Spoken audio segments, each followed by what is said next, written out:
La historia prehispánica de México comienza con la llegada de sus primeros pobladores, los cuales llegaron por el estrecho de Bering y se convirtieron en grupos nómadas que sobrevivían de la recolección, la cacería y la pesca. Contaban con una tecnología lítica que fue mejorándose constantemente a lo largo de milenios. De esta época data la invención del molcajete, el metate y otros instrumentos asociados al aprovechamiento de las semillas. La interacción de diversos factores ambientales, sociales y culturales fue uno de los elementos que tomaron parte de la diversificación de las sociedades indígenas que vivieron en lo que actualmente es México. La cultura olmeca es el nombre de la civilización que se desarrolló durante el período preclásico medio, aunque se han encontrado vestigios de su presencia en amplias zonas de Mesoamérica. Con todo y que la cultura olmeca tuvo una difusión que alcanzó la mayor parte de Mesoamérica, excepto en la región de Occidente, que siguió un desarrollo cultural más o menos autónomo hasta finales del Preclásico. Se estima que los indicios más antiguos de la cultura olmeca son de alrededor de 1200 a.C., y los más recientes son aproximadamente del año 400 a.C. La civilización olmeca se constituyó principalmente alrededor de 3 cerros ceremoniales: San Lorenzo, La Venta y Tres Zapotes, además de manifestarse en otros sitios como Laguna de los Cerros. Un edificio típico olmeca consistía de una construcción de materiales perecederos: postes de madera, paredes de carrizo repelladas con lodo, techos de palma y pisos de tierra apisonada, con o sin una subestructura. Las subestructuras o basamentos eran de tierra compactada, ya sea arcillas o arena de origen local. En algunos casos utilizaron piedras como recubrimiento y para la fabricación de los monolitos esculpidos y las columnas basálticas. Los olmecas concebían un mundo con 3 niveles interdependientes e igualmente importantes, que corresponden a 3 niveles del cuerpo: el inframundo, que es base para los 2 restantes, se simboliza con la cintura pélvica y las piernas; el mundo medio, simbolizado por el torso y el plexo solar, representa este mundo terrestre; el mundo superior, que se equipara con la cintura escapular y la cabeza. La cultura maya, con una historia de aproximadamente 3000 años, habitó en una parte de la región denominada Mesoamérica, en los territorios actuales de Guatemala, Belice, Honduras, El Salvador y en el territorio comprendido por 5 estados del sureste de México: Campeche, Chiapas, Quintana Roo, Tabasco y Yucatán. La cosmovisión del pueblo maya es un sistema de valores que interpreta y relaciona el mundo, la vida, las cosas y el tiempo. Es además la explicación y forma de dimensionar el universo y la naturaleza.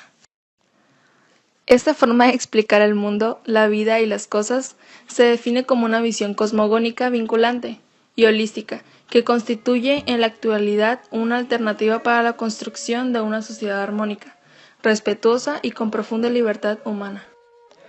La civilización maya se ha dividido en 3 amplios periodos principales: el preclásico, el clásico y el posclásico. Existían casas unifamiliares donde vivían los padres y los hijos, quienes adoptaban a miembros viejos o jóvenes de la familia o fuera de ella. También había edificios multifamiliares habitados por personas de lazos sanguíneos comunes de elevada posición.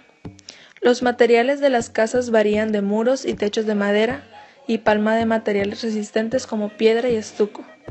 También la vivienda podía estar formada por 3 estructuras principales separadas. Durante esta época de la cultura maya, los centros del poder religioso, comercial y burocrático crecieron para convertirse en increíbles ciudades como la preclásica El Mirador, la mayor del clásico Tikal y las posclásicas Chichén Itzá y Uxmal. Debido a sus muchas semejanzas así como a sus diferencias estilísticas, los restos de las arquitecturas mayas son una clave importante para entender la evolución de su antigua civilización. Las características principales de la arquitectura maya es la forma de techar, conocida como bóveda maya o arco falso. Los edificios más comunes son las pirámides, la cual sirve de basamento a los templos, los cuales suelen tener un elemento decorativo llamado cresteria, que se sitúa en el techo y le añade altura al edificio. Mientras las ciudades mayas se dispersaban por la diversa geografía de Yucatán y Guatemala, el efecto de la planeación parecía ser mínimo. Sus ciudades fueron construidas de una manera orgánica. La base de su alimentación fue el maíz, que les sirvió para hacer bebidas como el atole. Usando su masa cocinaban alimentos como los tamales, tortillas. En cuanto a los tamales, están compuestos por una pasta de maíz que encierra una mezcla de carne, vegetales o ambos. Los aztecas fueron una civilización mesoamericana que fundó México Tenochtitlan y hacia el siglo XV, en el periodo posclásico tardío, se convirtió en el centro de uno de los estados más extensos que se conoció en Mesoamérica, asentado en un islote al poniente del lago Texcoco, hoy prácticamente desecado. El dios del sol y la guerra le dijo a sus hijos que deberían encontrar la tierra prometida, el lugar y el camino que deberían de seguir para poder ser libres y felices. Deberían encontrar al águila devorando a la serpiente, la cual estaría postrada sobre un nopal, el cual estaría sobre piedras y rodeada de agua. Ahí deberían de construir el templo para venerarlo y la ciudad que lo representaría. La arquitectura azteca refleja los valores y la civilización de un imperio. La mejor manera de describir la arquitectura azteca es como monumental. Los templos pirámides, como las montañas, también simbolizan el concepto Adtepet, que quiere decir el corazón de la ciudad repleto de aguas fertilizadoras. También funcionan como importantes santuarios en los cuales se celebran rituales y a veces en ellos se enterraban a personas importantes. La mayoría de los templos pirámides seguían un patrón general que constaba de una plataforma, una doble escalinata amplia, larga y empinada, la cual se elevaba en el centro. Construidos teniendo en mente la cosmología, los templos pirámides siempre miraban hacia el oeste y estaban cardinalmente situados en el lado este del extremo del centro de la plaza, donde la escalinata miraba hacia el oeste, lugar donde el sol descendía al inframundo.